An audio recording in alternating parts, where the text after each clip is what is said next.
ଆପଣମାନଙ୍କୁ ଆମ ୟୁଟ୍ୟୁବ୍ ଚ୍ୟାନେଲ୍କୁ ପୁଣି ଥରେ ସ୍ୱାଗତ। ଆପଣମାନଙ୍କୁ ଆମ ୟୁଟ୍ୟୁବ୍ ଚ୍ୟାନେଲ୍କୁ ପୁଣି ଥରେ ସ୍ୱାଗତ। ଦେଖ, ବର୍ତ୍ତମାନ ଆଜି ଆମେ ଦେଖିବା ଆମର ଯେଉଁ ନ୍ୟାୟର ସିଂହାସନ ପାଠଟି ଅଛି, ଦ୍ୱିତୀୟ ଅଧ୍ୟାୟ, ଆମର ପଞ୍ଚମ ଶ୍ରେଣୀର ଓଡ଼ିଆର ଦ୍ୱିତୀୟ ଅଧ୍ୟାୟଟିକୁ ଦେଖିବା। ଦ୍ୱିତୀୟ ଅଧ୍ୟାୟରେ ଆମର କ'ଣ ପଢ଼ିଥିଲେ ନା ନ୍ୟାୟର ସିଂହାସନ ବିଷୟରେ। ତ ଚାଲ ବର୍ତ୍ତମାନ ଆମେ ତା'ର ବିଷୟବସ୍ତୁର ପ୍ରଶ୍ନ ଉତ୍ତର ଗୁଡ଼ିକ ଦେଖିବା। ତ ପ୍ରଥମେ ଦେଇଛି, ଆସ କଥାବାର୍ତ୍ତା ହେବା। ତୁମ ପ୍ରିୟ ଖେଳ କ'ଣ? ତୁମେ ସେହି ଖେଳକୁ କିପରି ଖେଳ ସେ ବିଷୟରେ ବର୍ଣ୍ଣନା କରିବାକୁ କହିଛି ତୁମମାନଙ୍କୁ। ଠିକ୍ ଅଛି। ତ ପ୍ରଥମ କୋଶ୍ଚିନ୍ର ଆମେ ଉତ୍ତର ଲେଖିବା। ଦେଖ କେମିତି ଲେଖିବ। ତ ତୁମେ ଲେଖିବ, ମୋର ପ୍ରିୟ ଖେଳ ହେଉଛି କ୍ରିକେଟ୍। ହେଲା, ଏକର କୋଡ଼। ତ କ'ଣ ନା ମୋର ପ୍ରିୟ ଖେଳ ହେଉଛି କ୍ରିକେଟ୍। ମୁଁ ସେହି ଖେଳକୁ ଏଭଳି ଖେଳେ। ପ୍ରଥମେ କ'ଣ କରେ ନା ଦୁଇଟି ଦଳ ହୁଏ, ଦଳ ଗଠନ କରାଯାଏ। ଗଠନ ହୁଏ, ପ୍ରତ୍ୟେକ ଦଳରେ 11 ଜଣ ଖେଳାଳି ଥାଆନ୍ତି। ଗୋଟିଏ ଦଳ ବ୍ୟାଟିଂ କରେ ଓ ଅନ୍ୟ ଦଳ ବୋଲିଂ ଓ ଫିଲ୍ଡିଂ କରନ୍ତି। ବ୍ୟାଟ୍ସମ୍ୟାନ୍ ବଲ୍କୁ ମାରି ରନ୍ କରେ ଏବଂ ବୋଲର ବଲ୍ ପକାଇ ବ୍ୟାଟ୍ସମ୍ୟାନ୍କୁ ଆଉଟ୍ କରିବାକୁ ଚେଷ୍ଟା କରେ। ଯେଉଁ ଦଳ ଅଧିକ ରନ୍ କରେ ସେହି ଦଳ ହେଉଛି ବିଜେତା ବା ଜିତେ। ଠିକ୍ ଅଛି, ବୁଝିପାରିଲ। ନେକ୍ସଟ କ'ଣ ଲେଖିବ। ଦେଖ, ଏହି ଖେଳ ମୋତେ ଭଲ ଲାଗେ କାରଣ ଏହା ମଜାଦାର ଆଉ ଦଳୀୟ ସହଯୋଗ ଶିଖାଏ। ଦଳକୁ କେମିତି ଆମେ ସହଯୋଗ କରିବାର ସେ ବିଷୟରେ ଶିଖାଏ। ବୁଝିଲି। ନେକ୍ସଟ ଯିବା। ନେକ୍ସଟ କ୍ୱେଶ୍ଚିନ୍ କ'ଣ ଅଛି। ତାପରେ ନେକ୍ସଟ କ୍ୱେଶ୍ଚିନ୍ ତୁମମାନଙ୍କ ପାଇଁ ରହିବ ଯେ ସେ ପଚାରିଛି, ତୁମେ କେବେ କୌଣସି ସମସ୍ୟାର ସମାଧାନ କରିଛ କି? ଯଦି କରିଛ ତୁମର ଅନୁଭୂତି ବର୍ଣ୍ଣନା କରିବାକୁ କହିଛି। ତ ଦେଖ କେମିତି ଲେଖିବ ଏଟାକୁ। ତ ଉତ୍ତରରେ ତୁମେ ଲେଖିବ, ହଁ ମୁଁ ଗୋଟିଏ ସମସ୍ୟାର ସମାଧାନ କରିଥିଲି। ଏଇଟା ଖଟା। ତ ସମାଧାନ କରିଥିଲି। ଗୋଟେ ଦିନ କ'ଣ କଲି ନା ଆମ ଶ୍ରେଣୀରେ 2 ଜଣ ସାଙ୍ଗ ମଧ୍ୟରେ ଝଗଡ଼ା ହୋଇଗଲା। ଦୁହେଁ ଏକା ପରେ ଏକା ରୁଷିଥିଲେ, ମାନେ ଜଣ ଉପରେ ଜଣେ, ଏକା ପରେ ଏକା ମାନେ ଜଣ ଉପରେ ଜଣେ ରୁଷିଥିଲେ ଏବଂ କଥା ମଧ୍ୟ ହେଉନଥିଲେ। ଶ୍ରେଣୀର ପରିବେଶ ମଧ୍ୟ ବହୁତ ଖରାପ ହୋଇଯାଇଥିଲା। ମୁଁ ସେମାନଙ୍କୁ ଅଲଗା ଅଲଗା ଭାବରେ କଥା ହୋଇ ସମସ୍ୟାଟି ବୁଝିଲି। ପରେ ଦୁହେଁକୁ ଏକ ସାଥିରେ ବସାଇକି ଶାନ୍ତ ଭାବରେ କଥା ହେବାକୁ କହିଲି ଏବଂ ଭୁଲ ବୁଝି ଦୂର କରିଦେଲି। ଶେଷରେ ସେମାନେ ପୁଣି ସାଙ୍ଗ ହୋଇ ଗଲେ ଆଉ ଖେଳିଲେ, ବୁଲିଲେ, ସବୁ କାମ କଲେ। ଏହି ଅନୁଭୂତିରୁ ମୁଁ ବହୁତ ଖୁସି ହେଲି ଏବଂ ଗର୍ବ ମଧ୍ୟ ଲାଗିଲା ଯେ ମୁଁ ଗୋଟେ ସମସ୍ୟାର ସମାଧାନ କରିପାରିଲି। ଏଥିରୁ ମୁଁ ଶିଖିଲି ଯେ ଶାନ୍ତ ଭାବରେ ଯଦି ଆମେ କଥା ହେଲେ ତାମାନେ ଆମେ ବଡ଼ ସମସ୍ୟାର ମଧ୍ୟ ସହଜରେ ସମାଧାନ କରିପାରିବା ବା ହୋଇପାରିବ। ଠିକ୍ ଅଛି, ଏଇ ଜିନିଷଟା ଶିକ୍ଷା ଦେଲା ଆମକୁ। ନେକ୍ସଟ ଯିବା। ତାପରେ ନେକ୍ସଟ ପ୍ରଶ୍ନ ତୁମ ପାଇଁ ରହିବ ଯେ ଦେଇଛି, ଯଦି ତୁମକୁ କେବେ ରାଜା କରିଦିଆଯିବ ତୁମେ କ'ଣ ସବୁ କରିବ? ତ ଆର ସମାଧାନର ଉତ୍ତର କେମିତି ଲେଖିବ। ଦେଖ, ତୁମେ ଯଦି ରାଜା ହେଲେ କ'ଣ କରିବ? ଆର ଉତ୍ତର କେମିତି ଲେଖିବ। ଦେଖ, ଏଇଟା ଗର ଉତ୍ତର। ହେଲା, ଗ। ଯଦି ମୋତେ କେବେ ରାଜା କରାଯିବ ମୁଁ ମୋର ରାଜ୍ୟର ଲୋକମାନଙ୍କର ଭଲ ପାଇଁ କାମ କରିବି। ଏଇଟା ସମସ୍ତେ କରିପାରିବେ। ପ୍ରଥମେ ସମସ୍ତଙ୍କ ପାଇଁ ଭଲ ଶିକ୍ଷା ବ୍ୟବସ୍ଥା କରିବି। ତାପରେ କ'ଣ କରିବ ନା ଯେପରି କୌଣସି ଶିଶୁ ଶିକ୍ଷାରୁ ବଞ୍ଚିତ ହେବ ନାହିଁ। ଦ୍ୱିତୀୟତଃ କ'ଣ କରିବି ନା ଗରିବ ଲୋକମାନଙ୍କର ପାଇଁ ଖାଦ୍ୟ, ବସ୍ତ୍ର ଓ ଆଶ୍ରୟର ବ୍ୟବସ୍ଥା ମଧ୍ୟ କରିବି। ତୃତୀୟତଃ କ'ଣ କରିବି ନା ହସ୍ପିଟାଲ ଓ ଚିକିତ୍ସା ସୁବିଧା ଉନ୍ନତ କରିବି, ଯେପରିକି ସମସ୍ତେ ଭଲ ଚିକିତ୍ସା ପାଇପାରନ୍ତି, କେହି ମଧ୍ୟ ଚିକିତ୍ସା ଅଭାବରୁ ମୃତ୍ୟୁବରଣ ନ କରନ୍ତୁ। ଠିକ୍ ଅଛି, ଏମିତି ଲେଖିଦେବ। ନେକ୍ସଟ ଦେଖ, ତା ସହିତ ମୁଁ ଦୁର୍ନୀତିକୁ ମଧ୍ୟ ଦୂର କରିବି ଏବଂ ନ୍ୟାୟ ଓ ସମାନତା ରକ୍ଷା କରିବି, ପରିବେଶକୁ ସୁରକ୍ଷା କରିବି ଓ ଗଛ ଲଗାଇବାକୁ ପ୍ରୋତ୍ସାହନ ଦେବି। ଏଭଳିଆ ଲେଖିଦେବ। ନେକ୍ସଟ କ'ଣ ଲେଖିବ ନା ଏଭଳି କରିକି ମୁଁ ମୋର ରାଜ୍ୟକୁ ଶାନ୍ତିପୂର୍ଣ୍ଣ ଆଉ ସୁଖୀ କରିବାକୁ ଚେଷ୍ଟା କରିବି। ଏମିତି ଆମେ ଲେଖିପାରିବ। ନେକ୍ସଟ ଲେଖିବ। ତାପରେ ତୁମକୁ ଦେଲା ଯେ ଆଉ ଗୋଟେ କ୍ୱେଶ୍ଚିନ୍, ପିଲାଟିର କେଉଁ ସବୁ ଗୁଣ ରହିଥିଲା ଯେଉଁ କାରଣ ପାଇଁକି ସେ ସିଂହାସନରେ ବସିପାରୁଥିଲା? ତ ଆମେ ସେ ବିଷୟରେ ବର୍ତ୍ତମାନ ଉତ୍ତର ଦେବା। ତୁମେ ଉତ୍ତର ଲେଖିବ, ପିଲାଟିର କିଛି ଭଲ ଗୁଣ ଥିଲା ଯାହା ପାଇଁକି ସେ ସିଂହାସନରେ ବସିପାରୁଥିଲା।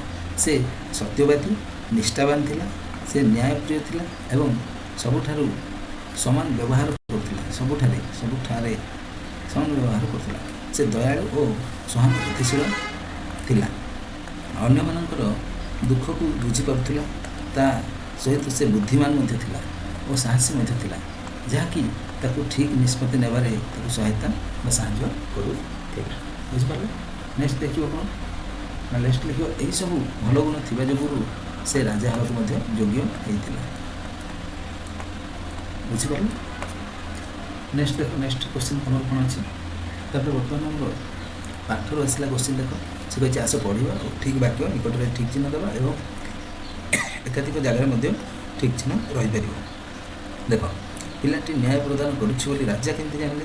ନା ଲୋକେ ପିଲାଟିର ନ୍ୟାୟକୁ ପ୍ରଶଂସା କରୁଥିଲେ, ଠିକ୍ ନା ନାହିଁ? ଆଉ କ'ଣ ନା ମନ୍ତ୍ରୀମାନେ ପିଲାଟିର ବୁଦ୍ଧିକୁ ପ୍ରଶଂସା କରୁଥିଲେ, ଠିକ୍ ଅଛି। ଏଇଟା ତ କରିନାହାନ୍ତି, ତ ପ୍ରଥମଟା ହିଁ ହେବ। ତାପରେ ଖଟା ଦେଖ, କେଉଁ କଥା ରାଜାଙ୍କୁ ଅଧିକ ଆଶ୍ଚର୍ଯ୍ୟ କରୁଥିଲା? ପିଲାମାନେ ଖେଳ ଖେଳରେ ନ୍ୟାୟ କରୁଥିଲେ, ଏଇଟା ଠିକ୍। ଲୋକମାନେ ରାଜାଙ୍କ ଦରବାରକୁ ଯାଉନଥିବାରୁ, ହେଲା, ସିଂହାସନରେ ବସୁଥିବା ପିଲା ଠିକ୍ ନ୍ୟାୟ ପ୍ରଦାନ କରୁଥିବାରୁ, ସିଂହାସନରେ କୌଣସି ଚମତ୍କାରିତା ଥିବାରୁ, ହେଲା, ଲୋକମାନେ ରାଜାଙ୍କ ଦରବାରକୁ ବି ଯାଉନାହାନ୍ତି, ତେଣୁ ଆଶ୍ଚର୍ଯ୍ୟ ହେଉଛି, ହେଲା। ତାପରେ ଦେଖ ଆହୁରି ଚମତ୍କାରିତା ମଧ୍ୟ ଥିଲା, ଏଇଟା ସବୁ ଯାହା ବି କରିପାରିବ। ପିଲାଙ୍କୁ ଏଇ ଖେଳ ଏତେ ମଜା ଲାଗିଲା, କାହିଁକି ଲାଗିଲା? ଯେଉଁଥିପାଇଁ କି ସେମାନେ ଏଇ ଖେଳ ଖେଳିବାକୁ ଭଲ ପାଇଲେ, କାରଣ ସେମାନେ ରାଜା ଭଳି ହେବାର ମଜା ପାଉଥିଲେ। ଏକ ଅନ୍ୟ ଖେଳଠାରୁ ଅଧିକ ମନୋରଞ୍ଜନ ଥିଲା, କାରଣ ଏହା ତାଙ୍କ ନ୍ୟାୟ କରିବାର ଅନୁଭବ ଏଇଟା ବି ହେଇପାରିବ, ହେଲା, ବୁଝିପାରିଲ? ତାପରେ ନେକ୍ସଟ ଦେଖିବା, ନେକ୍ସଟ ଦେଖ, ଘ ହେଲା ରାଜା କାହିଁକି ଉପବାସ ଓ ପ୍ରାୟଶ୍ଚିତ କଲେ? ରାଜା କ'ଣ ପାଇଁ ଉପବାସ ଓ ପ୍ରାୟଶ୍ଚିତ କଲେ? ସିଂହାସନରେ ସେ ବସିବା ପାଇଁ ଯୋଗ୍ୟ ହୋଇପାରିବେ ନା କାରଣ ତାଙ୍କ କର୍ମ ପାଇଁ ପଶ୍ଚାତାପ ହେଉଥିଲା, ନା ମୂର୍ତ୍ତିମାନେ ତାଙ୍କୁ ଏପରି କରିବାକୁ କହିଲେ, ନା ଲୋକମାନେ ତାଙ୍କୁ ଏପରି କରିବାକୁ କହିଲେ? ରାଜା କାହିଁକି ଉପବାସ ଓ ପ୍ରାୟଶ୍ଚିତ କଲେ? ସିଂହାସନରେ ବସିବା ପାଇଁ ଯୋଗ୍ୟ ହୋଇପାରିବେ ବୋଲିକି, କାରଣ ତାଙ୍କ କର୍ମ ପାଇଁ ପଶ୍ଚାତାପ ହେଉଥିଲା। ଏଇଟା ବି ଠିକ୍ ହେବ। ମୂର୍ତ୍ତିମାନେ ତାଙ୍କୁ ଏପରି କରିବାକୁ କହିଲେ, ଏଇଟା ବି ହେଇପାରିବ। ଲୋକମାନେ ତାଙ୍କୁ ଏପରି କରିବା, ଲୋକମାନେ ମୂର୍ତ୍ତିମାନେ କହିଥିଲେ, ହେଲା, ଏ ତିନିଟା ହେଇପାରିବ, ବୁଝିଲା? ଏକାଧିକ କଲେ ବି ହେବ ଆନ୍ସର, ହଁ, ଠିକ୍ ଅଛି। ତାପରେ ଦେଖ, ଭାବ ଆଉ ଲେଖ। ଭାବ ଆଉ ଲେଖ। ନିମ୍ନ ପ୍ରଦତ୍ତ ପ୍ରଶ୍ନଗୁଡ଼ିକର ଉତ୍ତର ନିଜ ଖାତାରେ ଲେଖିବାକୁ ଅଛି। ତ ପ୍ରଥମ ପ୍ରଶ୍ନ ହେଲା, ପିଲାମାନେ ମଞ୍ଚ ସିଂହାସନରେ ବସି ପାରୁଥିଲେ, ହେଲେ ରାଜା ସେଥିରେ ବସି ନ ପାରିବାର କାରଣ କ'ଣ ବୋଲି ସେ ପଚାରିছে। ତ ଉତ୍ତର ଲେଖିବ ପିଲାମାନେ ମଞ୍ଚ ସିଂହାସନରେ ବସି ପାରୁଥିଲେ କିନ୍ତୁ ରାଜା ବସିପାରୁ ନଥିଲେ। କାରଣ ଲେଖିବ ପିଲାମାନଙ୍କର ମନ ନିର୍ମଳ, ସରଳ ଓ ପବିତ୍ର ଥାଏ। ସେମାନଙ୍କର କୌଣସି ଖରାପ ଚିନ୍ତା ବା ଅହଙ୍କାର ନଥାଏ, ସେଥିପାଇଁ ସେମାନେ ସହଜରେ କ'ଣ ହେଉଥିଲା ନା ସିଂହାସନରେ ବସିପାରୁଥିଲେ। କିନ୍ତୁ ରାଜାଙ୍କର ମନରେ ଅହଙ୍କାର ଥିଲା ଓ ଅନ୍ୟାନ୍ୟ ଖରାପ ଭାବନା ମଧ୍ୟ ଥିଲା। ତେଣୁ ସେ ନିଜକୁ ସର୍ବୋଚ୍ଚ ବୋଲି ଭାବୁଥିଲେ ଓ ସରଳତାର ଅଭାବ ମଧ୍ୟ ଥିଲା। ଏହି କାରଣ ଯୋଗୁଁ ହିଁ ସେ ସିଂହାସନରେ ବସିପାରୁ ନଥିଲେ। ଏହି ଗଳ୍ପରୁ ଆମେ ଶିଖିଲୁ ଯେ ନିର୍ମଳ ମନ ଓ ସରଳତା ଥିଲେ ହିଁ ଉଚ୍ଚ ସ୍ଥାନ ପାଇବାକୁ ଯୋଗ୍ୟ ହୁଅନ୍ତି। ଯାହାର ମନ ନିର୍ମଳ ଆଉ ସରଳତା ଥାଏ, ହୃଦୟ ସରଳତା ଥାଏ, ତ ସେମାନେ ହିଁ ଉନ୍ନତି କରନ୍ତି ବା ଯୋଗ୍ୟ ବିବେଚିତ ହୁଅନ୍ତି ରାଜା। ହେଲା, ନେକ୍ସଟ ଦେଖିବା। ତାପରେ 2 ନମ୍ବର କୋଶ୍ଚିନ୍ ତୁମ ପାଇଁ ରହିବ ଯେ କ'ଣ ନା ପ୍ରାୟଶ୍ଚିତ କରିବା ପରେ ରାଜାଙ୍କୁ ସିଂହାସନରେ ବସିବାର ଅଧିକାର ମିଳିବାର ଆବଶ୍ୟକ ଥିଲା କି? ଯଦି ହଁ ବା ନାହିଁ ତାହେଲେ କାରଣ ଲେଖିବାକୁ ପାଇଛି। ହେଲା, ପ୍ରାୟଶ୍ଚିତ କଲା ପରେ ସିଂହାସନରେ କ'ଣ ଅଧିକାର ମିଳିବାର ଆବଶ୍ୟକ ଥିଲା କି ପଚାରିଛି। ଦେଖ, ତ ଆର ଉତ୍ତରରେ ଲେଖିବ, ହେଲା, ଖଟା ସରି, ହଁ, ପ୍ରାୟଶ୍ଚିତ କରିବା ପରେ ରାଜାଙ୍କୁ ସିଂହାସନରେ ବସିବାର ଅଧିକାର ମିଳିବା ଉଚିତ ଥିଲା, କିନ୍ତୁ ମିଳିଲା ନାହିଁ। କାରଣ ପ୍ରାୟଶ୍ଚିତ ମାନେ ନିଜର ଭୁଲକୁ ମାନି ତାହାକୁ ସଠିକ୍ କରିବାର ଚେଷ୍ଟା। ଯଦି ରାଜା ସତ୍ୟ ରୂପରେ ନିଜର ଭୁଲକୁ ବୁଝି ପଶ୍ଚାତାପ କରିଥାନ୍ତି ଓ ଭଲ ମଣିଷ ହେବାକୁ ପ୍ରୟାସ କରୁଥାନ୍ତି, ତେବେ ସେ ଆଉ ଥରେ ରାଜ୍ୟ ଶାସନ କରିବାକୁ ଯୋଗ୍ୟ ହୋଇପାରନ୍ତି। ଠିକ୍ ଅଛି, ଏମିତି ଲେଖିଦେବ। ତାପରେ ଲେଖିବ, ଏହାଦ୍ୱାରା କ'ଣ ହୁଏ ନା ଆମେ ଏହି ଶିକ୍ଷା ପାଉଛୁ ଯେ କ'ଣ ନା ମଣିଷ ଭୁଲ କରିପାରେ, କିନ୍ତୁ ସେ ନିଜକୁ ସୁଧାରିଲେ ହିଁ ପୁଣି ସମ୍ମାନ ଆଉ ଅଧିକାର ପାଇପାରେ। ଠିକ୍ ଅଛି, ଏମିତି ଲେଖିବା, ବୁଝିପାରିଲ? ନେସିବା। ତାପରେ 3 ନମ୍ବର ପ୍ରଶ୍ନ ରହିଛି ତୁମ ପାଇଁ କ'ଣ ନା 2 କୃଷକ ନିଜର କଳିର ସମାଧାନ କରିବା ପାଇଁ ରାଜାଙ୍କ ପରିବର୍ତ୍ତେ ପିଲାଟି ନିକଟକୁ ଯିବାକୁ କାହିଁକି ସ୍ଥିର କରିଥିଲେ? ଏ ବିଷୟରେ ସେ ପ୍ରଶ୍ନ ତୁମକୁ ଦେଇଛି। ତ ଉତ୍ତର ଲେଖିବ। ତ ଉତ୍ତରରେ ତୁମେ ଏମିତି ଲେଖିବ, କ'ଣ ଲେଖିବ? କୋଉଟା ନା ଉତ୍ତରରେ ଲେଖିବ 2ଟି କୃଷକ ନିଜ କଳିର ସମାଧାନ ପାଇଁ ରାଜାଙ୍କ ପରିବର୍ତ୍ତେ କାହା ପାଖକୁ ଯାଇଥିଲେ? ନା ପିଲାଟି ପାଖକୁ ଯିବାର ସ୍ଥିର କରିଥିଲେ। କାରଣ କ'ଣ ନା ପିଲାଟି ନ୍ୟାୟପ୍ରିୟ ଥିଲା, ସତ୍ୟବାଦୀ ଥିଲା ଓ ବୁଦ୍ଧିମାନ ମଧ୍ୟ ଥିଲା। ସେ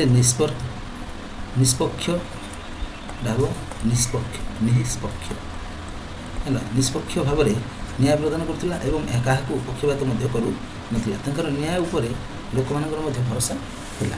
ବୁଝିପାରିଲ? ଏମିତି ଲେଖିବ। ନେକ୍ସଟ ଲେଖିବ, ଅନ୍ୟପଟରେ ରାଜାଙ୍କର ନ୍ୟାୟ ଉପରେ ଲୋକମାନେ ସନ୍ତୁଷ୍ଟ ନଥିଲେ, କାରଣ ସେମାନଙ୍କର ଭରସା କମିଯାଇଥିଲା। ତେଣୁ କ'ଣ ହେଲା ନା ସେଥିପାଇଁ ସେମାନେ ଭଲ ଓ ନ୍ୟାୟସଙ୍ଗତ ନିଷ୍ପତ୍ତି ପାଇବା ପାଇଁ ପିଲାଟିକୁ ବାଛିଥିଲେ। ବୁଝିପାରିଲ? ଏମିତି ଲେଖିବ। ନେକ୍ସଟ କ'ଣ ଲେଖିବ ଦେଖ ନା ଏଥିରୁ ଲେଖିବ। ଏଥିରୁ ଆମେ ଶିଖିଲୁ ଯେ ସତ୍ୟ ଓ ନ୍ୟାୟ ଥିଲେ ବୟସ କିମ୍ବା କିଛି ମାତ୍ରାରେ ମହତ୍ତ୍ୱ ରଖେନି, ଯେ କେହି ମଧ୍ୟ ସମ୍ମାନ ପାଇପାରିବ। ବୟସ ଅନୁସାରେ ଖାଲି ସମ୍ମାନ ନୁହଁ, ଯଦି ଆମେ ଭଲ କାମ କରିବା ହେଲା, ଯଦି ଭଲ କାର୍ଯ୍ୟ ଶିଖିଛନ୍ତି ଆଉ ସତ୍ୟ ନ୍ୟାୟ ଯଦି ଆମେ ଅଛନ୍ତି ତାହେଲେ ଆମକୁ ସମସ୍ତେ ସମ୍ମାନ ଦେବେ। ଲେଖିପାରିବ ନିଶ୍ଚିତ।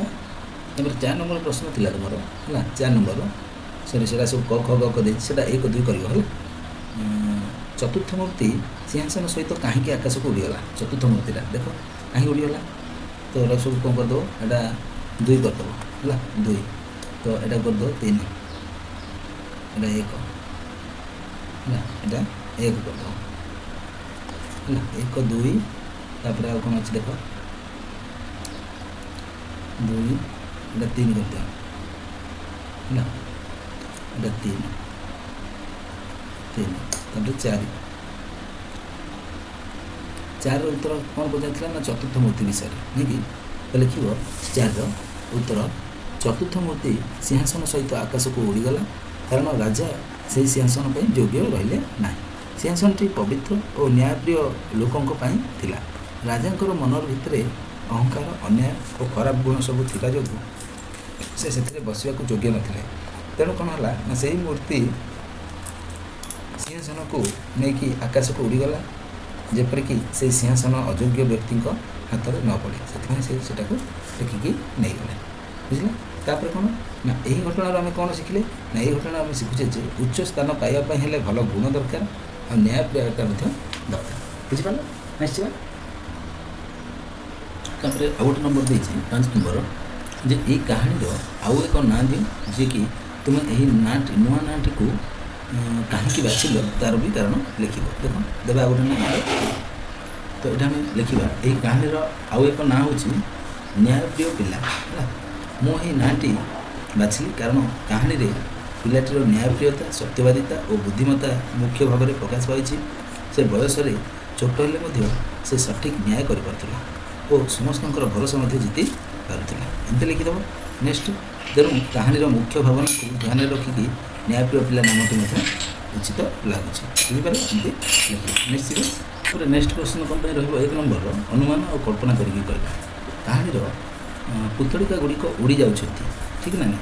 ସେମାନେ କେଉଁଠାକୁ ଯାଇଥିବେ ଓ ସେଠାରେ କ'ଣ କରୁଥିବେ ଆମେ ବର୍ତ୍ତମାନ କାହାଣୀରୁ କହିବା। ଦେଖ ତ ତୁମେ ଲେଖିବ କାହାଣୀର ପୁତଳା ଗୁଡ଼ିକ ଉଡ଼ି ଯାଉଥିବାରୁ ଧାରଣା କରାଯାଏ ଯେ ସେମାନେ ଦେବଲୋକ କିମ୍ବା ଆକାଶର କୌଣସି ଗୋଟେ ପବିତ୍ର ସ୍ଥାନକୁ ଯାଇଥିବେ।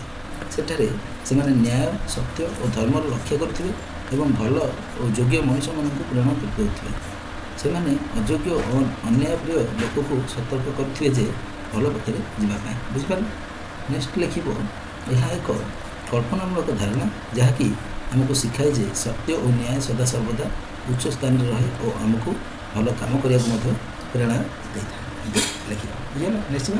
ତାପରେ 2 ନମ୍ବର ପ୍ରଶ୍ନ କ'ଣ ପାଇଁ ରହିବ, ଯେ ଏହି କାହାଣୀରେ ଯଦି ରାଜା ସିଂହାସନରେ ବସିବାରେ ସଫଳ ହୋଇଥାନ୍ତେ ତେବେ କ'ଣ ହୋଇଥାନ୍ତା? ଦେଖିବା। ତ ତୁମେ ଉତ୍ତରରେ ଲେଖିବ ଆଜି ଯେ ଯଦି ଏହି କାହାଣୀରେ ରାଜା ସିଂହାସନରେ ବସିବାରେ ସଫଳ ହୋଇଥାନ୍ତେ ତେବେ ସେ ରାଜ୍ୟର ଶାସନ ପୁଣି ନିଜ ହାତକୁ ନେଇଥାନ୍ତେ, କିନ୍ତୁ ଏହା ସେତେବେଳେ ଭଲ ହୋଇଥାନ୍ତା ଯଦି ସେ ନିଜ ଭୁଲକୁ ବୁଝି ପାରିଥାନ୍ତେ ବା ସୁଧାରିଥାନ୍ତେ। ବୁଝିଲା? ନେକ୍ସଟ ଲେଖିବ ଯଦି ସେ ପରିବର୍ତ୍ତନ ହୋଇ ନ୍ୟାୟପ୍ରିୟ ଓ ଦୟାଳୁ ହୋଇଥାନ୍ତେ ତେବେ ରାଜ୍ୟରେ ଶାନ୍ତ, ସମୃଦ୍ଧି ଓ ସୁଖ ଶାନ୍ତି ମଧ୍ୟ ବଢ଼ିଥାନ୍ତା। ଲୋକମାନେ ଖୁସି ହୋଇକରି ନିଜ ରାଜାଙ୍କୁ ସମ୍ମାନ ମଧ୍ୟ ଦେଇଥାନ୍ତେ। ବୁଝିପାରିଲେ? ଏମିତି ଲେଖିପାରିବ। ତାପରେ ଆଉ କ'ଣ ଲେଖିବ ନା କିନ୍ତୁ ଯଦି ସେ ପୁରୁଣା ଭୁଲ ଚାଲୁ ରଖିଥାନ୍ତେ ତେବେ ରାଜ୍ୟରେ ଅନ୍ୟାୟ, ଅଶାନ୍ତି ବଢ଼ିଥାନ୍ତା ଏବଂ ଲୋକମାନେ ଅସନ୍ତୁଷ୍ଟ ମଧ୍ୟ ଅସନ୍ତୁଷ୍ଟ ହୋଇଥାନ୍ତେ। ବୁଝିପାରିଲ? ଏମିତି ଲେଖିଦେବ। ନେକ୍ସଟ ଦେଖ, ତାପରେ ଲେଖିବ ସେହିପରି ତାଙ୍କ ସଫଳତାର ଫଳ ତାଙ୍କର ଆଚରଣ ଓ ପରିବର୍ତ୍ତନ ଉପରେ ନିର୍ଭର କରୁଥାନ୍ତା। ବୁଝିଗଲା? ଲେଖିଦେବ ଏମିତି। ଆଉ ଗୋଟେ ପ୍ରଶ୍ନ ତୁମକୁ ଦେଲା ଭାଷାର କଥା ହେଲା।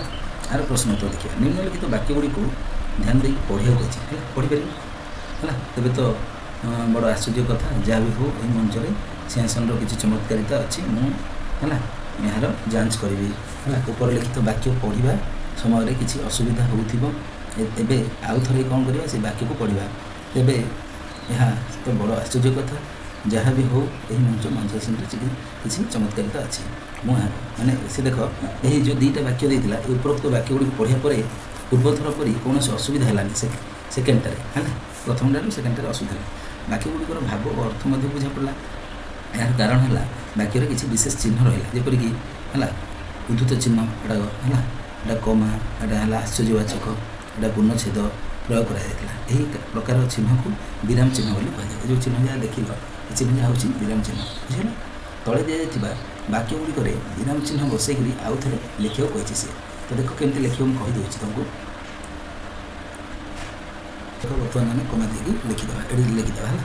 କଟା ଦେଖ ରହିଯାଆନ୍ତୁ, ଏଠି କମା ହେଲା। ତାପରେ ରାଜା, ରାଜା ପରେ ଆଶ୍ଚର୍ଯ୍ୟବାଚକ ହେଲା। ଯେଉଁ ପିଲା ଏହି ସିଂହାସନରେ ବସୁଥିଲା ପାଖରେ କମା ହେଲା।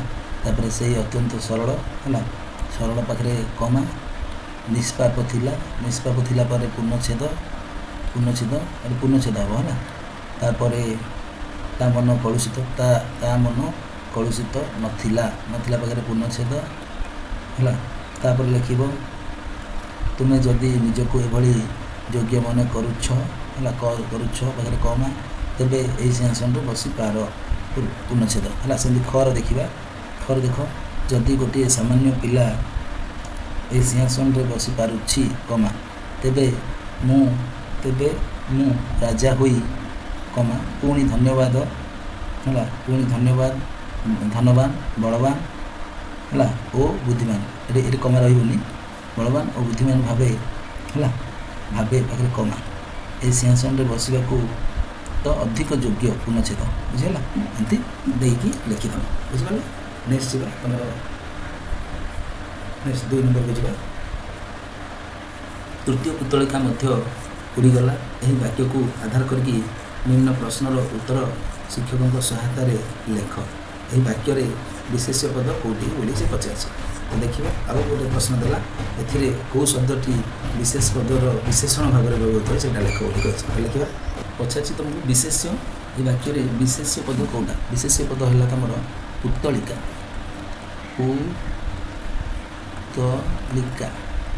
ହେଲା, ପୁତଳିକା। ତାପରେ ଏଥିରେ କେଉଁ ଶବ୍ଦଟି ବିଶେଷ୍ୟ ପଦର ବିଶେଷଣ ଭାବରେ ବ୍ୟବହୃତ ହେଇଛି? ଲେଖିବା ଏଠି ତୃତୀୟ ହେଲା, ଏମିତି ଲେଖିଦେବ, ବୁଝିଲା। ନିଶ୍ଚିତ। ତାପରେ 3 ନମ୍ବର ପ୍ରଶ୍ନ ଦେଲା, ନିମ୍ନ ବାକ୍ୟ ଗୁଡ଼ିକରୁ ବିଶେଷଣ ପଦ ଗୁଡ଼ିକୁ ଚିହ୍ନଟ କରିବ ଆଉ ତା ତଳେ ଗାଳ ଦେବ। ଯେପରିକି ଗୋଟିଏ ଦିନ ଦଳେ ପିଲା ପଡ଼ିଆରେ ଖେଳୁଥିଲେ, ଏଠି ବିଶେଷଣ ପଦ ଏଇଟା ହେଲା। ସେମିତି ରେଖାଙ୍କିତ ଶବ୍ଦ ଦୁଇଟିକୁ ଲକ୍ଷ୍ୟ କର। ଏହି ଦୁଇଟି ଶବ୍ଦ ଦିନ ଓ ପିଲା ପୂର୍ବରୁ ହେଲା ବ୍ୟବହୃତ ହେଇଛି। ଦିନ ଓ ପିଲା ଶବ୍ଦ ଦ୍ୱୟ ହେଲେ ବିଶେଷ୍ୟ ପଦ, ଗୋଟିଏ ଓ ଦଳେ ଶବ୍ଦ ଦୁଇଟି ହେଲେ ସେଇ ହେଉଛନ୍ତି ବିଶେଷଣ ପଦ। ଏହା ବିଶେଷ୍ୟ ପଦର ପରିମାଣକୁ ସୂଚାଉଛି ହେଲା। ସେଠାରେ ଏକ ସୁଦୀର୍ଘ ପଡ଼ିଆ ଥିଲା, ତ ଏଇଠି ଉତ୍ତର ହେବ ଏକ ସୁଦୀର୍ଘ ହେଲା ବିଶେଷଣ ପଦ। ତାପରେ ଏତେ ଛୋଟ ବୟସରୁ ଏମିତି ବୁଦ୍ଧି ରହିବା ଆଶ୍ଚର୍ଯ୍ୟ କଥା, ଏତେ ଛୋଟ ହେବ ଆର ବିଶେଷଣ ପଦ, ବୁଝିଲା। ତାପରେ ଗ ରାଜା ଦେଖିଲେ ଯେ ଏହା ପଥର ନୁହେଁ, ବହୁତ ସୁନ୍ଦର ସିଂହାସନ ଅଟେ, ତ ଏଇଠି ହେବ ବହୁତ ସୁନ୍ଦର ହେବ ବିଶେଷଣ ପଦ। ତାପରେ ଘ ହଜାର ଲୋକ ସିଂହାସନ ଦେଖିବାକୁ ଭିଡ଼ ଜମାଇଲେ, ତ ହଜାର ହେବ ଏଠି ବିଶେଷଣ ପଦ, ବୁଝିପାରିଲ। ତାପରେ ନେକ୍ସଟ 4 ନମ୍ବରକୁ ଯିବା। ଦେଲା ତୁମ ନିକଟରେ ଏମିତି ଗୋଟିଏ ବିଶେଷ ଗୁଣ ଦରକାର ଯାହାଦ୍ୱାରା କି ତୁମେ କାହାଣୀରେ ଥିବା ସିଂହାସନ ଉପରେ ବସିପାରିବ, ଲେଖିବାକୁ କହିଛି। ତ ତୁମେ ଲେଖିବ ଏଟାକୁ, ଏଠି 5ଟା ବାକ୍ୟରେ ଲେଖିବାକୁ କହିଛି। ତ ଦେଖିପାରୁଛ 5ଟା ବାକ୍ୟରେ କେମିତି ଲେଖିବ। ମୁଁ ବର୍ତ୍ତମାନ 4 ନମ୍ବରଟା କହିଦେଉଛି। ଦେଖ ଏଠି ଲେଖିବ ତୁମେ ହେଲା, ଏ ଯେଉଁ ଜାଗା ତୁମେ ଲେଖିବ ହେଲା, ଏଠି ଦେଖିକି ତୁମେ ଲେଖିବ, ଏମିତି ଲେଖିବ। ମୋ ନିକଟରେ ସେହି ସିଂହାସନ ଉପରେ ବସିବା ପାଇଁ କିଛି ବିଶେଷ ଗୁଣ ଦରକାର ଅଛି। ପ୍ରଥମେ କ'ଣ କରିବି ନା ମୋତେ ସତ୍ୟବାଦୀ ହେବାକୁ ପଡ଼ିବ, କାରଣ ସତ୍ୟ ଓ ନ୍ୟାୟକୁ ମାନିବା ଲୋକ ମାତ୍ରେ ସିଂହାସନର ଯୋଗ୍ୟ। ଦ୍ୱିତୀୟ ହେଲା ମୋତେ ଦୟାଳୁ ଓ ସହାନୁଭୂତିଶୀଳ ହେବା ଦରକାର, ଯେଉଁଥିରେ କି ମୁଁ ଅନ୍ୟମାନଙ୍କୁ ଦୁଃଖକୁ ବୁଝିପାରିବି। ତୃତୀୟରେ ମୋର ମନ ଭିତରେ ସାହସ ଦରକାର ଓ ଧୈର୍ଯ୍ୟ ଥିବା ଦରକାର, ଯାହାଦ୍ୱାରା କି କଷ୍ଟକର ପରିସ୍ଥିତିରେ ମୁଁ କ'ଣ କରିବି ନା ଠିଆ ହୋଇକରି ନିଷ୍ପତ୍ତି ନେଇପାରିବି ହେଲା। ତା ସହିତ କ'ଣ କରିବି, ନିଷ୍କାମ ଭାବରେ ଶିଷ୍ଟାଚାର ଓ ଦାୟିତ୍ୱବୋଧ ମଧ୍ୟ ଥିବା ଦରକାର, ବୁଝିଲେ। ଏମିତି ଲେଖିଦେବ, ବୁଝିପାରିଲ। ନେକ୍ସଟ ଏହି ସମସ୍ତ ଗୁଣ ଥିଲେ ମୁଁ କ'ଣ ହେବି ନା ସେହି ସିଂହାସନ ଉପରେ ବସିବାର ଯୋଗ୍ୟ ହେବି। ବୁଝିଲା ହେଲା ବୁଝିପାରିଲେ ଅନୁସାରେ ଦେଖ ନେକ୍ସଟ ଲେଖିବ କ'ଣ ଦେଖ ତାପରେ ନେକ୍ସଟ ପ୍ରଶ୍ନ ତୁମମାନଙ୍କ ପାଇଁ ରହିବ ଦେଖ ନେକ୍ସଟ ପ୍ରଶ୍ନ ରହିବ ଯେ ପାଠ ଆଗକୁ ହେଲା ପାଠରୁ ଆଗକୁ କାହାଣୀରେ ଗାଁ ଲୋକମାନେ ସେମାନଙ୍କର କଳିର ସମାଧାନ କରିବା ପାଇଁ ହେଲେ ଯେପରି ପିଲାଟି ନିକଟକୁ ଯାଉଥିଲେ ତୁମେ ମଧ୍ୟ ସେହିପରି ନିଜର ସମସ୍ୟାର ସମାଧାନ ନିମନ୍ତେ କାହା ନିକଟକୁ ଯାଅ ସେମାନଙ୍କ ନିକଟକୁ କାହିଁକି ଯାଉଛ ନିଜ ଖାତା ଲେଖିବାକୁ ଅଛି ଏଇଟା ନିଜ ମନରୁ ଲେଖିବାକୁ ଅଛି କେମିତି ଲେଖିବ ଦେଖ ତ ଏଠି ଏମିତି ଲେଖିବ ଦେଖ କେମିତି ଲେଖିବ ନା ମୁଁ ନିଜ ସମସ୍ୟାର ସମାଧାନ ପାଇଁ ପ୍ରଥମେ ମୋ ମା ବାପାଙ୍କ ନିକଟକୁ ଯାଏ କାରଣ ସେମାନେ ହେଉଛନ୍ତି ମୋର ମୋତେ ଭଲ ଶିଖାଇଥାନ୍ତି ବା ଭଲ ପାଆନ୍ତି ଏବଂ ମୋ ପାଇଁ ସଠିକ୍ ପରାମର୍ଶ ମଧ୍ୟ ଦେଇଥାନ୍ତି ଯଦି ପଢ଼ାଶୁଣା ସମସ୍ୟା ଥାଏ ତେବେ ମୁଁ ମୋ ଶିକ୍ଷକ ଶିକ୍ଷୟିତ୍ରୀଙ୍କ ନିକଟକୁ ଯାଏ କାରଣ ସେମାନେ ଶିକ୍ଷାରେ ପାରଙ୍ଗତ ଏବଂ ମୋତେ ଭଲ ଭାବରେ ବୁଝାଇ ଦେଇଥାନ୍ତି କେବେ କେବେ କ'ଣ ହୁଏ ନା ମୁଁ ମୋ ସାଙ୍ଗମାନଙ୍କ ସହିତ ମଧ୍ୟ ଆଲୋଚନା କରିକି କରେ କାରଣ ସେମାନେ ମଧ୍ୟ ମୋ ସହିତ ମିଳିତ ଭାବରେ ଭଲ ଉପାୟ ଖୋଜି ପାରନ୍ତି ଏହିପରି ଭାବରେ ମୁଁ ମୋର ସମସ୍ୟାର ସମାଧାନ ସବୁ କରିଥାଏ ବୋଲି ତୁମେ ଲେଖିଦେବ ନେକ୍ସଟ ଦେଖ କ'ଣ ଲେଖିବ ତାପରେ ନେକ୍ସଟ ପ୍ରଶ୍ନ ତୁମ ପାଇଁ ରହିଛି ତୁମ ପ୍ରତି କିଏ କେବେ ଅନ୍ୟାୟ କରିଥିବାର ଅନୁଭବ ହୋଇଛି କି ତୁମେ ଯଦି ଏଭଳି ପରିସ୍ଥିତିର ସାମ୍ନା କଲ କିପରି କଲ ହେଲା ତାହା ନିଜ ଖାତାରେ ଲେଖିବାକୁ କହିଛି ଦେଖ ଅସୁବିଧା ପାଇଁ ତ ତୁମେ ଏମିତି ଲେଖିଦେବ ଦେଖ ଅନ୍ୟାୟର ଅନୁଭବ ଆଉ ସାମ୍ନା କରିବା ହେଲା ତ ଲେଖିଦେବ ହଁ ମୋ ପ୍ରତି ଏକ ଥର ଅନ୍ୟାୟ ହୋଇଥିବାର ଅନୁଭବ ହୋଇଥିଲା ବିଦ୍ୟାଳୟରେ ଏକ ଦିନ ମୁଁ କରିନଥିବା ଭୁଲ ପାଇଁ ଶିକ୍ଷକ ମୋତେ କ'ଣ କରିଥିଲେ ନା ଦଣ୍ଡ ଦେଇଥିଲେ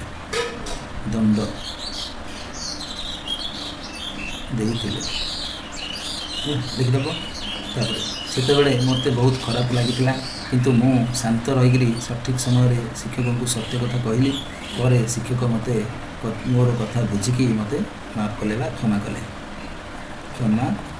କରିଥିଲେ ଏହି ଘଟଣାରୁ ହିଁ ମୁଁ ଶିଖିଲି ଯେ ଅନ୍ୟାୟ ସମୟରେ ଶାନ୍ତ ରହିକରି ସତ୍ୟ କହିବା ଦ୍ୱାରା ହିଁ ଆମର ସମସ୍ୟାର ସବୁ ସମାଧାନ ହେଇଥାଏ ଏକଥା ଲେଖିବ ନେକ୍ସଟ ଯିବା ତାପରେ ତୁମର ରହିବ ପାଠାଗାରର ବ୍ୟବହାର ହେଲା ତୁମେ ପଢ଼ିଥିବା ନ୍ୟାୟର ସିଂହାସନ ଗଳ୍ପଟି ବହୁ ବର୍ଷ ପୁରୁଣା ଓ ବ୍ରତି ସିଂହାସନରୁ ଆସିଛି ଏହି ପୁସ୍ତକରେ ରାଜା ବିକ୍ରମାଦିତ୍ୟଙ୍କ ଉପରେ ଆଧାରିତ 32ଟି ସୁନ୍ଦର କାହାଣୀ ରହିଛି କାହାଣୀଗୁଡ଼ିକ ଅତ୍ୟନ୍ତ ରୁଚିକର ଓ ମନୋଲୋଭା ଏବଂ ଆକର୍ଷଣୀୟ ତୁମେ ତୁମ ବିଦ୍ୟାଳୟରେ ପାଠାଗାରରୁ ପଞ୍ଚତନ୍ତ୍ର ହିତୋପଦେଶ ଓ ଜାତକ କାହାଣୀ ମାଳା ଭଳି ପୁସ୍ତକ ଖୋଜିବ ପଢ଼ିବ ଆଉ ଗଳ୍ପରୁ ଯାହା ଶିଖିଲ ଖାତାରେ ଲେଖିବାକୁ କହିଛି ତ ଦେଖ ଏମିତି ପଞ୍ଚତନ୍ତ୍ର ହିତୋପଦେଶ କାହାଣୀ ଲେଖିବାକୁ ଅଛି କେମିତି ତୁମେ ଲେଖିଦେବ ପାଠାଗାରର ବ୍ୟବହାର ପାଠାଗାର ହେଉଛି ଜ୍ଞାନର ଭଣ୍ଡାର ଆମେ ପାଠାଗାରରୁ ବିଭିନ୍ନ ପୁସ୍ତକ ପଢ଼ିକି ନୂତନ ତଥ୍ୟ ଓ ଜ୍ଞାନ ଲାଭ କରିପାରୁଛୁ ପାଠାଗାର ଆମ ପଢ଼ାଶୁଣାକୁ ଆଗକୁ ବଢ଼ାଇବାରେ ସାହାଯ୍ୟ କରୁଛି ଏବଂ ଭଲ ଅଭ୍ୟାସ ବଢ଼ିବାରେ କରୁଛି ସେଠାରେ ଶାନ୍ତ ପରିବେଶ ଥାଏ ଯାହାକି ଆମକୁ ବହୁତ ଧ୍ୟାନରେ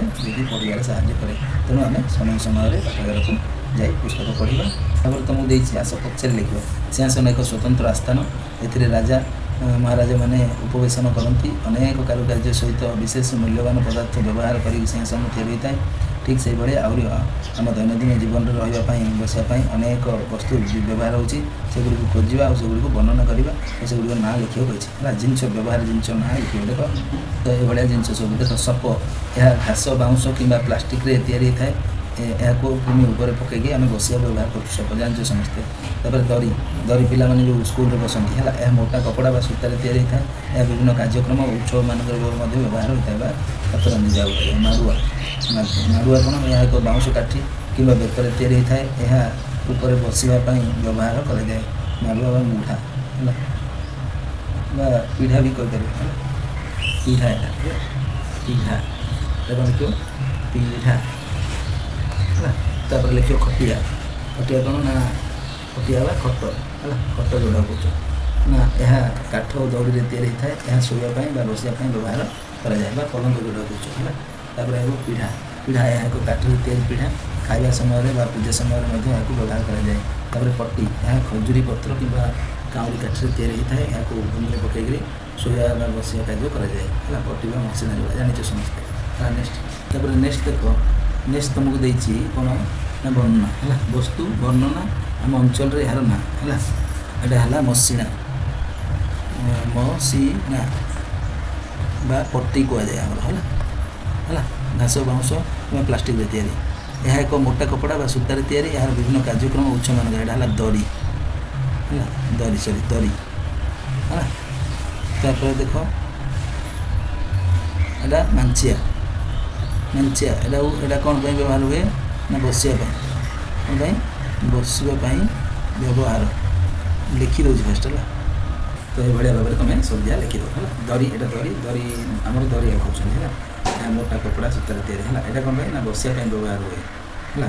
ବସିବା ପାଇଁ ବ୍ୟବହାର ହୁଏ। ଏଇଟା କାହିଁରେ ବାଉଁଶ ଚେୟାର ବୋଲି କହୁଛନ୍ତି ଏହାର ଅନ୍ୟ ନାଁ।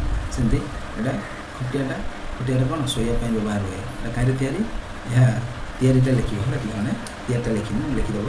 ତ ଏଭଳିଆ ସବୁ ଲେଖିଦେବ ହେଲା। ଏଇଟା ବସିବା ପାଇଁ ବ୍ୟବହାର ହୁଏ, ଏହା ବାଉଁଶରେ ତିଆରି। ଏଇଟା ସେମିତି ଲେଖିବ, ଏହା ଶୋଇବା ପାଇଁ ବ୍ୟବହାର ହୁଏ ହେଲା। ଏହା ଦଉଡ଼ି କିମ୍ବା କାଠରେ ତିଆରି, ତାକୁ କହୁଛନ୍ତି ଆମେ ଖଟ ବୋଲି କହୁଛନ୍ତି ହେଲା। ତାପରେ ଏଇଟା ପିଢ଼ା କହୁଛନ୍ତି, ଏଇଟା ପୂଜା ପାଠ କରିବା ପାଇଁ ବ୍ୟବହାର ହୁଏ, ଏହା କାଠରୁ ତିଆରି। ଏମିତି ଲେଖିଦେବ ହେଲା। ଏଇଟା ଭୋଜିରେ ବ୍ୟବହାର ହୁଏ ବସିବା ପାଇଁ, ଏହା ସୂତାରେ ତିଆରି। ଏଇଟା କ'ଣ କହୁଛନ୍ତି ଆମ ଆଡ଼େ ଆସନ ବୋଲି କହୁଛନ୍ତି। ବୁଝିଲେ ନା, ଏମିତି ଲେଖିବ। ନେକ୍ସଟ ଯିବା। ତାପରେ ନେକ୍ସଟ ପ୍ରଶ୍ନ ତୁମ ପାଇଁ ରହିବ, ବୁଝିଲେ ଜାଣିବା। ଆମ ଓଡ଼ିଆରେ ଭାଷାରେ ଅନେକ ପହଳି ଅଛି, ସେଗୁଡ଼ିକ ପଢ଼ିକି ବୁଝିଲେ ଆମେ ବହୁତ ଆନନ୍ଦ ମିଳିବ। ଆମେ ଆସ ସେହିଭଳି ପହଳି ପଢ଼ିବା, ବୁଝିବା ଓ ସେଗୁଡ଼ିକ ସମ୍ପର୍କରେ ଲେଖିବା। ଦେଖ, ସଫା ଥିବାବେଳେ ଦେହ ମୋ କଳା, ମଇଳା ହୋଇଲେ ଦିଶଇ ଧଳା, ଶ୍ରେଣୀ ଭିତରେ ମୁଁ ରହେ, କହିଲ ଦେଖି ମୁଁ କିଏ। ହେଲା, ସଫା ଥିଲାବେଳେ ଦେହ ମୋ କଳା ମାନେ କଳାପଟା। ଏଇଟା କ'ଣ ଲେଖିବ, କଳାପଟା ହେଲା। ଉତ୍ତର ହେବ କଳାପଟା। ତାପରେ ଦେଖ 2 ନମ୍ବର ଦେଲା ତୁମର, ଖରା ବରଷାର ମୋଟେ ସାଥୀ, ଧରିଥାନ୍ତି ମୋତେ ଅଜାଠୁ ନାତି, ଭଳି ଭଳି ରଙ୍ଗେ ଭାରି ସୁନ୍ଦର, କହିପାରିବ କି ନାମଟି ତା'ର। ଏଇଟା ହେଲା ଛତା ହେଲା, ବୁଝିଲା। ତାପରେ ଲେଖିବ ନେକ୍ସଟ, ଗରମ ପାଇଲେ ଆକାଶେ ଉଡ଼େ, ଶୀତଳ ପାଇଲେ ତଳକୁ ପଡ଼େ, ଦେଖିଦେଲେ ମୋତେ ନାଚେ ମୟୂର, କହିପାରିବ କି ନାମଟି ତା'ର। ଏଇଟା ହେଲା ମେଘ ହେଲା। ମେଳା ଉତ୍ସବରେ ଆଦର ମୋର, ଛୋଟ ପିଲାଙ୍କ ମୁଁ ଅତି ନିଜର, ପବନ ଖାଏ ପବନ ପିଏ, କହିଲ ଦେଖି ମୁଁ କିଏ। ଏଇଟା ଲେଖିବ ବେଲୁନ। ଆର ଉତ୍ତର ହେବ ବେଲୁନ। ବୁଝିପାରିଲ। ସେମିତି ଅନେକ ଗୁଡ଼ିଏ ଆହୁରି ପହଳିକା ରହିଥାଏ। ଇଏ ଗୋଟେ ପହଳିକା ଦେଖ, ଏମିତି ବାଘ ମୁଁ ଛାଡ଼େନି ଘର, ଖାଏନି ମଣିଷ ପିଏ ମୁଖିରେ, ତୁମ ଚୁଲି ମୁଣ୍ଡେ ଶୁଏ, କହିଲ ଦେଖି ମୁଁ କିଏ। ହେଲା, ଏମିତି ବାଘ ମୁଁ ଛାଡ଼େନି ଘର, ମାନେ ଏଇଟା ହେଲା ବିଲେଇ। କିଏ ନା ବିଲେଇ। ବୁଝିପାରିଲ। ଏଇଟା ସବୁ ପହଳିକା ଲେଖିବ ହେଲା। ଦେଖ ଉତ୍ତର ବି ଦେଇଦେଇଛି ଏଠି ହେଲା। ବୁଝିଲ, ତା ଉତ୍ତର ବି ଦେଇଦେଇଛି। ନେକ୍ସଟ ଯିବା। ଏଇଟା ନ୍ୟାୟ କରିବା ପାଇଁ ହେଲା। ନିଜ ଶ୍ରେଣୀରେ ଯେକୌଣସି 2ଟି ସମସ୍ୟା ଚିହ୍ନଟ କରିବା, ଯାହା ଉପରେ ନ୍ୟାୟ ବିଚାର କରିବା। ପିଲାମାନଙ୍କୁ କେମିତି ଆମେ ନ୍ୟାୟ ଦେଉଛନ୍ତି ସ୍କୁଲରେ, ସେ ବିଷୟରେ ପିଲାମାନେ ବି ଜାଣିଛନ୍ତି, ପିଲାମାନେ ଲେଖିପାରିବେ। ଶ୍ରେଣୀର ସମସ୍ତ ପିଲାଙ୍କୁ 2 ଦଳରେ ବିଭକ୍ତ କରାଯିବ। ପ୍ରତ୍ୟେକ ଦଳକୁ କ'ଣ କରାଯିବ, ଗୋଟେ ସମସ୍ୟା ଦିଆଯିବ। ଆଉ ସେଇ ଦଳ ସମସ୍ୟାର ସମାଧାନକୁ ନିଜେ କରିବ, ନାଟକ ମାଧ୍ୟମରେ ପରିବେଷଣ କରାଯିବ। ଆଉ ଗୋଟେ କ'ଣ ଦେଖ, ନିଜ ଦଳ ନିଜର ମତାମତ ନିମ୍ନ ସାରଣୀର ଅନୁସାରେ ପ୍ରଦାନ କରିବ। ପ୍ରସ୍ତୁତିକରଣ, ଚରିତ୍ର, ସମସ୍ୟାର ସମାଧାନ, ଚରିତ୍ରକୁ ଆତ୍ମବିଶ୍ୱାସ, ଏମିତି ଲେଖିବ ହେଲା। ବୁଝିଲା କି ନାହିଁ। ବୁଝିଲା। ନେକ୍ସଟ କ୍ଲାସ୍ରେ ଆମେ ଆଉ ଗୋଟେ ତୁମ ପାଇଁ ପଢ଼ିବା ପାଇଁ ଗୋଟେ କାର୍ଯ୍ୟ ଦେଇଛି, ମୂଲ୍ୟ ପୁଅ ରାଜା ହେଲା କିପରି, ସେ ବିଷୟରେ ପଢ଼ିବା ଏବଂ ତୃତୀୟ ପାଠ ମଧ୍ୟ ପଢ଼ିବା।